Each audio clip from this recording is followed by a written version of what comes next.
Hello friends, welcome back to our channel you me and travel. Hope so आपको हमारे previous videos पसंद आ रहे होंगे और उसमें कुछ हम इंफॉर्मेटिव वीडियोस भी दे रहे हैं और कुछ फैमिली व्लॉग्स भी दे रहे हैं। आज भी हम मनाली में एक नया जगह एक्सप्लोर करने जा रहे हैं। तो आज हम जा रहे हैं कसौल मणिकरण और आज हम दर्शन करने वाले हैं मणिकरण गुरुद्वारा का और साथ ही साथ हम दर्शन करेंगे शिव मंदिर जो कि मणिकरण के पास है। और देखते हैं आगे टाइम कैसा रहता है। अगर मौसम ठीक ठाक रहा तो आज शायद हम कसौल भी इसी ब्लॉग में कवर करेंगे, तो आप जुड़े रहिए हमारे ब्लॉग के साथ। तो हो गए हैं सब रेडी संदीप? यस। मम्मी और यहाँ से ज्योति। और ये देखो मौसम मेरे बालकनी से बहुत ज़्यादा ठंड हुई पड़ी है। यहाँ पर स्नो शायद से दिखेगा। हाँ ये देखो पहाड़ पे पूरा बर्फ है।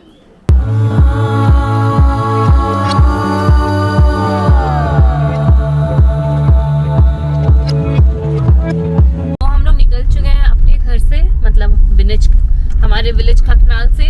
तो मनाली से जो मणिकरण साहिब जी का डिस्टेंस है वो अराउंड 81-82 किलोमीटर है। बट मैं जहाँ रहती हूँ खकनाल विलेज में, वहाँ से जो मणिकरण साहिब जी का डिस्टेंस है वो अराउंड 75 किलोमीटर है, जिसको कवर करने में हम लोगों को लगेगा 2 घंटा प्लस। आप और ले सकते हो क्योंकि अभी फ्लड के बाद का नहीं पता है रोड कंडीशन कैसा है। मतलब यहाँ के लोगों के हिसाब से तो ठीक है, आप आराम से जा सकते हो, बट जो यहाँ ड्राइविंग नहीं करते उसके लिए शायद टाइम टेकन हो सकता है।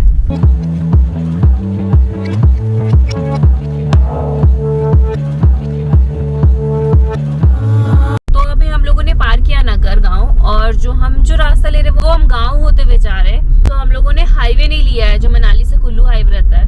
हम जो कुल्लू तक पहुंचेंगे वो पूरा गांव के अंदर होते हुए ही पहुंचेंगे कुल्लू।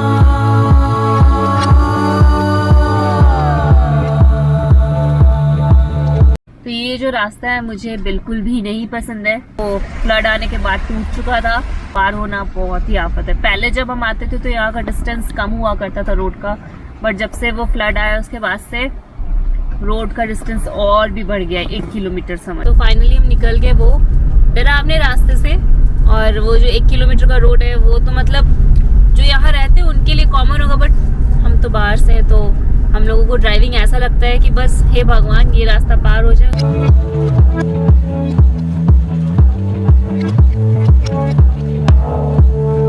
मनाली से जो कुल्लू का हाईवे है वो काफ़ी अच्छा है, रोड प्लेन है, उतना ज़्यादा रोड टूटा फूटा नहीं है वहाँ पर। तो वो आपका जो डिस्टेंस है वो इजीली कवर हो जाता है। और अगर अभी आपको कुल्लू में मेला देखना है तो कुल्लू में मेला भी लगा हुआ है और अभी कुछ दिन बाद वो मेला मनाली में भी लग जाएगा। तो अगर आप मेले के शौकीन है, झूला वगैरह आपको झूलना है तो आप वो भी एंजॉय कर सकते हो। तो हम लोगों ने हाईवे से लेफ्ट ले लिया है मणिकरण जाने के लिए और वो कुल्लू पार करने के बाद ही आता है। और कुल्लू से जो मणिकरण साहिब जी का डिस्टेंस है वो अराउंड 32 किलोमीटर है।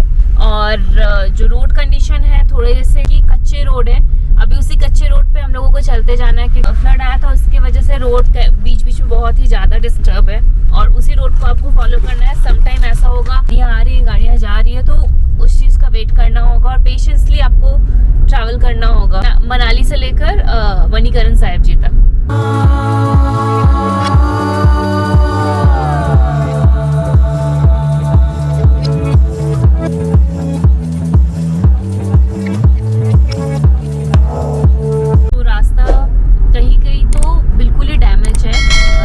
रोड है ही नहीं, बस वो ऐसा है कि सिंगल लेन है उसी से आना जाना करो। और कुछ जगह पे जो नॉर्मल जैसे पहले थे वैसे ही है, बस रोड में पैचेस है क्योंकि वो बना नहीं है रोड, काफ़ी सालों से लग रहा है बारिश के बाद से। तो चलिए बात कर लेते हैं कि हमारा एक्सपीरियंस मनाली से मणिकरण तक के रोड का कैसा रहा। तो रोड्स यहाँ पर थोड़ा सा ख़राब है, काफ़ी जगह पर आप देख रहे हैं कि गाड़ियाँ स्किड हो रही हैं। तो मुझे भी बहुत ध्यान से गाड़ी चलानी थी।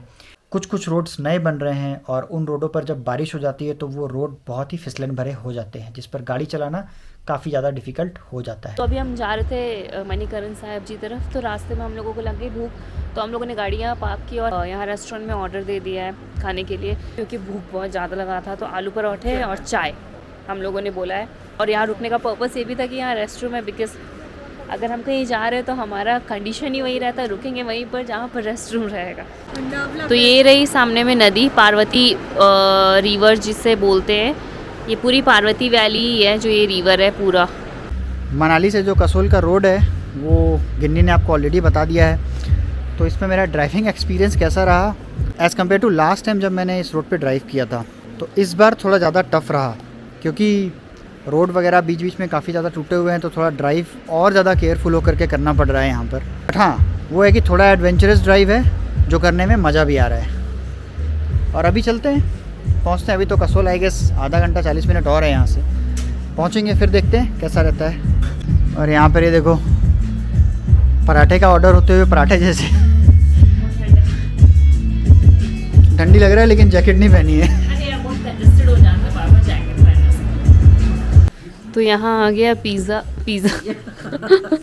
तो यहाँ आ गया पराठा और संदीप खा रहा था पिज़्ज़ा के जैसा, तो मैं बोल दी उसे पिज़्ज़ा। ज्योति तो आलू पराठा की फ़ैन हो गई है पहाड़ में आने के बाद से ना। पहले बोलती थी घर पे मम्मी जब आलू पराठा बनाती थी क्या रोज़ रोज़ आलू पराठा, अब देखो जहाँ जा रही आलू पराठा चाहिए। मैं यहाँ पराठे को पिज़्ज़ा की तरह खा रहा हूँ और ज्योति अचार को सब्जी की तरह। तो कर लिया हम लोगों ने नाश्ता और अब हम फिर निकल गए हैं टूवर्ड्स कसौल। अभी आगे का रोड देखते हैं क्योंकि अभी भी यहाँ से कसौल ऑलमोस्ट 25-26 किलोमीटर है। तो आगे जाकर देखते हैं कैसा रहता है रोड कंडीशन। और सबसे इम्पॉर्टेंट पार्किंग, अगर पार्किंग मिल गया तो आधा टेंशन ख़त्म हो जाएगा। रोड कंडीशन तो अभी ख़राब आ गया। तो अगर आप मणिकरण साहिब जाना चाहते हैं मनाली से या कुल्लू से, तो आप कैसे जा सकते हैं? आप कैब के थ्रू जा सकते हैं। यहाँ पर कैब प्राइवेट और शेयरिंग में भी मिल जाती है। आप बाइक रेंट करके जा सकते हैं या अपनी पर्सनल बाइक पे जा सकते हैं, पर्सनल कार से भी जा सकते हैं। इसके अलावा आपको बसेस भी मिल जाएंगी, भुंतर से भी आपको बसेस मिल जाएंगी, कुल्लू से भी आपको बसेस मिल जाएंगी। अगर आपको बस के थ्रू जाना है तो बसेस भी चलती रहती हैं। फ़िलहाल अगर बात करें रोड कंडीशन की तो रोड्स बहुत ज़्यादा ख़राब हैं। अगर आप बहुत ज़्यादा एक्सपर्ट नहीं हैं तो बहुत ध्यान से गाड़ी चलाएं यहाँ पर। तो हम कसौल पहुंचने वाले हैं, तो 1-2 किलोमीटर होगा कसौल यहाँ से, लेकिन ट्रैफिक काफ़ी ज़्यादा है। ऑलमोस्ट 5 मिनट हो गया हमें यहाँ खड़े, लेकिन गाड़ी आगे नहीं जाने को मिल रहा है। पूरा सिंगल लंबा जाम लगा हुआ है और मेन सिटी में भी मैप में दिखा रहा है कसौल में ट्रैफिक है। मुझे पता था ट्रैफिक लगेगा ही लगेगा करके कसौल में।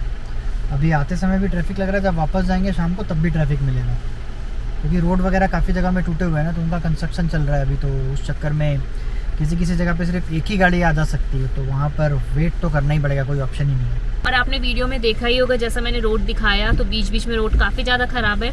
रोड है ही नहीं, जो बस उसको मट्टी को लगा के रखा हुआ है, उसी से गाड़ी को आना है, उसी से गाड़ी को जाना है। तो मतलब थोड़ा सा डर लगता है। तो पूरे बजरी के पहाड़ है, तो ऐसा लगता है कि अभी के अभी झड़ जाएंगे और इधर पूरा खाई और एकदम एक सिंगल रोड।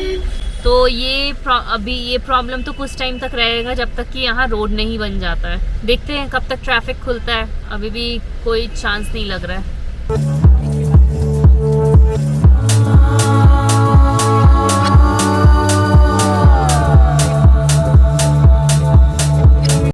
तो अभी हम लोगों को हो गया 15 से 20 मिनट और अभी भी हम ट्रैफिक में ही फंसे हुए हैं। और ये ट्रैफिक क्लीन होने का अभी तक तो मुझे नहीं लग रहा है कि और रेस्ट हम लोग 10 मिनट में आगे बढ़ने वाले हैं, जिस तरीके का ट्रैफिक लगा है। क्योंकि अगल बगल दोनों बड़े बड़े ट्रक है, इधर भी और सामने में भी, और इसमें हम लोगों को करना है वेट। देखते हैं। बस पहाड़ वाले एरिया में ना इसी चीज़ का डाउट होता है कि अगर आप फंसे ट्रैफिक में तो फिर ये ट्रैफिक बहुत लंबा जाने वाला है। और हम लोगों को प्रॉब्लम क्या है कि आज हम लोगों को सेम डेट पे रिटर्न भी होना है, बट ट्रैफिक का सिचुएशन देख के लग नहीं रहा है कि सेम डेट पे रिटर्न हो पाएंगे। फिर लगता है कहीं स्टे कसौल में ही देखना पड़ जाए।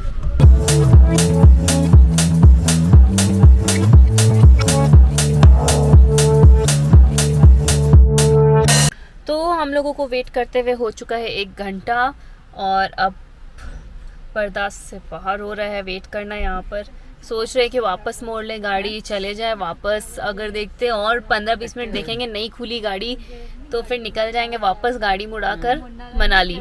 अब क्या करना है समझ में नहीं आ रहा। क्या करना है संदीप? मैं तो बोल रही हूँ जाना है।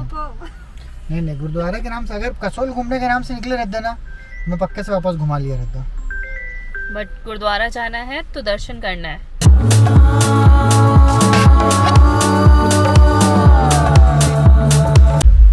तो हम लोग परेशान हो गए ट्रैफिक देख के। आपको रोड दिखाते हैं अभी हम लोगों को कहाँ जाना है। वो जो आपको वहाँ दिख रहा है जहाँ से गाड़ियाँ आ रही ऊपर, अभी हम लोगों को अपनी कार उस घाटी पे चढ़ाना है जो कि रिसेंटली बना है रोड, कसौल डैमेज के बाद जो फ्लड आया था। अभी देखकर हम भी हैरान है कि हम गाड़ी वहाँ कैसे चढ़ाएंगे जहाँ से गाड़ियाँ आ रही है। परेशान हो गए हम, मतलब क्यों ऐसा रास्ता है, मेरे को डर लग रहा है उस रास्ते में जाने में।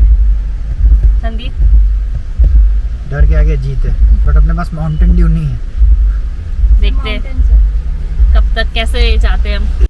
तो जैसा कि आप देख रहे हो हम लोगों ने घाटी चढ़ना शुरू कर दिया है, बट ये चढ़ना बहुत इजी नहीं था क्योंकि संदीप ने अपना एक्सपीरियंस बताया कि हाँ उसे डिफ़िकल्टीज़ हो रही थी क्योंकि जो टायर थे गाड़ी की वो स्किट हो रहे थे धीरे धीरे, और अगर आप बीच में गाड़ी रोक दे रहे थे तो अगर आप फिर से एक्सीलेटर लेते हो तो थोड़ा चांसेस रहता है कि गाड़ी चढ़ने में ऊपर दिक्कत आती है। ये यहाँ पर ही ख़त्म नहीं होता, आगे जाके भी बहुत ज़्यादा ट्रैफिक था और एक ही रोड से दो गाड़ियों की आने जाने की जगह बिल्कुल भी नहीं थी इस रोड में। तो घाटी तो वो पार कर लिया, जो बोल रहे थे कि पता नहीं कैसे गाड़ी चढ़ेगी, थैंक गॉड गाड़ी चढ़ गई अच्छे से। दूर से ज़्यादा दिख रहा था पर पास में धीरे धीरे मैनेज हो गया। बट अब ऊपर में जो है ना, ऊपर में भी काफ़ी जाम लगा हुआ है। वो घाटी चढ़ने के बाद भी जो है वो पूरा कच्चा रास्ता है और बहुत ज़्यादा जाम लगा। अभी तो अगर आप कसौल आ रहे हो तो होल्ड कर लो प्लान, क्योंकि रोड का सिचुएशन अच्छा नहीं है और बहुत ज़्यादा ही हर जगह अटकना पड़ेगा आपको, जो कि बहुत ही इरिटेटिंग रहेगा। उससे अच्छा मनाली घूम लो अभी बार बार जितना घूमना है। कसौल थोड़ा होल्ड कर सकते हो, अगर पेशेंस है तो आओ।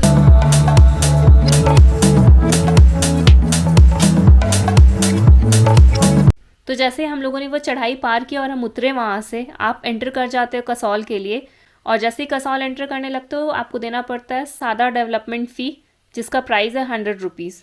फिर हम लोगों ने भी वो फ़ी दिया और हम निकल गए आगे कसौल मेन रोड के लिए।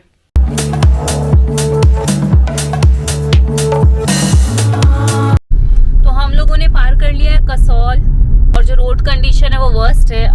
तो कसौल के बाद का अभी तक तो जो रोड है वो ठीक है, जो मणिकरण गुरुद्वारा साहिब जी तरफ जा रहा है। आगे उसका कैसा रहता है वो पता नहीं है रोड, तो आगे जाके बताती हूँ। तो जैसे ही आप कसौल पार करते हैं उसके बाद की भी जो रोड कंडीशन है वो कुछ खास नहीं है, काफ़ी ज़्यादा रोड हैं जो टूटे फूटे हैं। और जैसे ही आप मणिकरण साहिब पहुँचते हैं आपको अच्छी खासी पार्किंग मिल जाती है, और जिस समय हम गए थे उतनी ज़्यादा भीड़ नहीं थी तो हमें गाड़ी पार्क करने में कोई दिक्कत नहीं हुई। श्री गुरु नानक देव जी सांसारिक जीवों का उद्धार करते हुए भाई बाला और मर्दाना जी के साथ मणिकर्ण साहिब पहुँचे थे। यहाँ पर आने के बाद मर्दाने को भूख लगी और उन्होंने गुरु जी से कहा, मेरे पास आटा तो है पर आग और बर्तन का कोई समाधान नहीं है। यह सुनकर गुरु जी ने उसे एक पत्थर हटाने को कहा। जब मर्दाना जी ने पत्थर हटाया तो खौलते पानी का चश्मा प्रकट हुआ। गुरु जी ने मर्दाना से कहा कि रोटियां बनाकर खौलते पानी में डाल दो। जब मर्दाना ने रोटियां डाली तो सारी की सारी रोटियां डूब गई और मर्दाना कहने लगा, थोड़ा सा आटा था वह भी व्यर्थ चला गया। गुरु जी ने मर्दाना से कहा कि अरदास कर कि एक रोटी भगवान के नाम की दूंगा। जैसे ही मर्दाना ने अरदास की सारी की सारी रोटियां बनकर ऊपर आ गई और वह भोजन करके तृप्त हुआ और खुश होकर कहने लगा, गुरु जी हम यहीं ठहरते हैं, आपको तो भूख लगती नहीं पर मेरा काम आसानी से चलता रहेगा। गुरु जी ने कहा, यह सतयुगी स्थान है, सतयुग में इस स्थान का बहुत महत्व होगा। गुरु नानक देव जी द्वारा प्रकट किए गए चश्मे से आज भी यहाँ लंगर चलता है और लोग यहाँ आकर के उसी चश्मे में खाना बनाते हैं। मणिकरण साहिब में तब से अब तक लगातार लंगर चलता ही आ रहा है, तो आप अगर कभी भी मणिकरण आते हैं तो मणिकरण गुरुद्वारे में लंगर चख कर ही जाएं। तो अगर आप मणिकरण साहिब आ रहे हैं तो ये जान लें कि इस जगह का नाम मणिकरण साहिब कैसे पड़ा। यहाँ पर भगवान शंकर जी ने माता पार्वती जी के साथ 11,000 वर्षों तक तप किया था। एक दिन जल क्रीड़ा करते समय माता पार्वती जी की चिंतामणि गिर पड़ी पाताल में, जो शेषनाग जी के पास जा पहुंची। उसके बाद भगवान शंकर जी ने गणों को मणि तलाश करने की आज्ञा दी। मणि ना मिलने पर उनके नेत्रों से नैना देवी प्रकट हुई। तो फिर नैना देवी ने पाताल में जाकर शेषनाग को मणि लौटाने को कहा, तो उन्होंने फुंकारे द्वारा अनेक मणियों के साथ चिंतामणि भी भेंट कर दी। तब से इस स्थान का नाम मणिकर्ण पड़ गया है। सन 1940 में स्वर्गवासी संत बाबा नारायण हरि जी श्री गुरु नानक देव जी के ऐतिहासिक स्थान की खोज करते हुए यहाँ पहुँचे थे। इस स्थान की सफाई के दौरान उनको गुरु जी के साक्षात दर्शन हुए। लंगर व निर्माण कार्य आरंभ करने का हुक्म हुआ। यातायात का कोई साधन न होने पर और कई कठिनाइयों का सामना करते हुए भी बाबा जी ने भुंतर से पैदल सामान लाकर यहाँ लंगर व निर्माण आरंभ किया। उनकी 50 साल की निस्वार्थ सेवा के रूप में आज यहाँ 7 मंजिला इमारत सुशोभित है। तो अगर आप मणिकरण साहिब जी आते हैं तो और आपको कुछ शॉपिंग करना है तो शॉपिंग के भी वहाँ पर बहुत सारे ऑप्शंस अवेलेबल हैं। जैसा कि हम लोगों ने भी अपने रिलेटिव्स के लिए, जान पहचान वालों के लिए कड़े खरीदे, कुछ फ़ोटो फ्रेम्स खरीदी, और उसी तरह से आप भी शॉपिंग कर सकते हैं। आप चाहें तो वुडन का सामान खरीद सकते हैं। यहाँ पर बहुत सारे वुडन के सामान अवेलेबल हैं और भी बहुत सारी चीज़ें जो आपको यहाँ पर मिल जाएंगी, जैसा कि आप इस वीडियो में देख पा रहे हैं। तो करते हैं इस मणिकरण साहिब जी गुरुद्वारा और शिव जी और पार्वती जी के दर्शन के बाद इस ब्लॉग को यहाँ पर एंड, और मिलते हैं आपसे अपने नेक्स्ट ब्लॉग में। और हमारा नेक्स्ट ब्लॉग कौन सा होगा, क्या होगा, ये आपको नेक्स्ट ब्लॉग में ही पता चलेगा।